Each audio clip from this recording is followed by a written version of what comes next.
ফরাসি president Emmanuel Macron এবং ইরানি বংশোদ্ভূত অভিনেত্রী গোলশিফতে ফারাহানির মধ্যে গোপন টেক্সট মেসেজ আদান প্রদানকে কেন্দ্র করে প্যারিসের এলিসি প্রাসাদে বড় ধরনের পারিবারিক কলহের তথ্য সামনে এসেছে। প্যারিস ম্যাচ এর সাংবাদিক ফ্লোরিয়ান তারদিফের লেখা অ্যান্ড পারফেক্ট কাপল নামক একটি নতুন বইতে এই দাবি করা হয়েছে।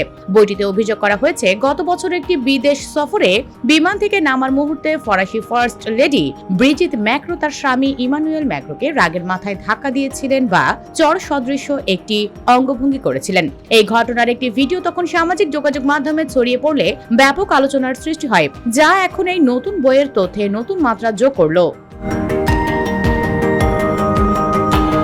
বইটির লেখক ফ্লোরিয়ান তারদিফের ভাষ্যমতে ৪৮ বছর বয়সী ম্যাক্রো এবং ৪২ বছর বয়সী ফারাহানির মধ্যে গত কয়েক মাস ধরে একটি প্লেটোনিক বা আধ্যাত্মিক প্রেমের সম্পর্ক চলছিল। গত বছরের মে মাসে ভিয়েতনাম সফরের সময় হ্যানয় বিমানবন্দরে বিমান থেকে নামার ঠিক আগ মুহূর্তে ব্রিজিত ম্যাক্রো তার স্বামীর ফোনে ফারাহানির পাঠানো কিছু বার্তা দেখে ফেলেন। একটি বার্তায় ফারাহানি ম্যাক্রোকে লিখেছিলেন, আমি আপনাকে খুব আকর্ষণীয় মনে করি। জবাবে ম্যাক্রো অভিনেত্রীকে লিখেছিলেন, আমি তোমাকে খুব সুন্দরী মনে করি।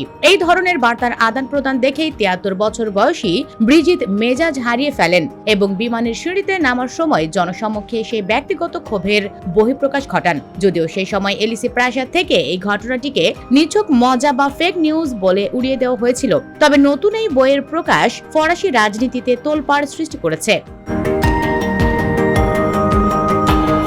সাংবাদিক তারদিফ RTL রেডিওতে দেওয়া এক সাক্ষাৎকারে দাবি করেছেন, ম্যাক্রো ঘনিষ্ঠ সূত্র থেকেই তিনি এই মেসেজগুলোর বিষয়ে নিশ্চিত হয়েছেন। গত বছর ভিয়েতনাম সফরের সেই আলোচিত ভিডিওটি নিয়ে মার্কিন প্রেসিডেন্ট ডোনাল্ড ট্রাম্পও গত মাসে কৌতুক করেছিলেন, যা ফরাসি প্রেসিডেন্টের জন্য আন্তর্জাতিক মহলে কিছুটা অস্বস্তিকর পরিস্থিতির সৃষ্টি করেছিল।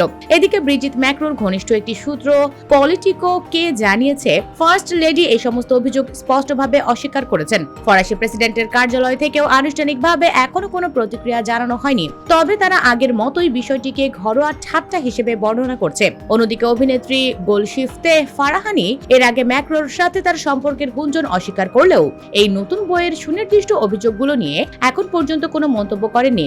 বর্তমান এই পরিস্থিতিতে ম্যাক্রো দম্পতির দীর্ঘদিনের স্থিতিশীল ভাবমূর্তি এক বড় ধরনের চ্যালেঞ্জের মুখে পড়ছে বলে মনে করছেন বিশ্লেষকরা।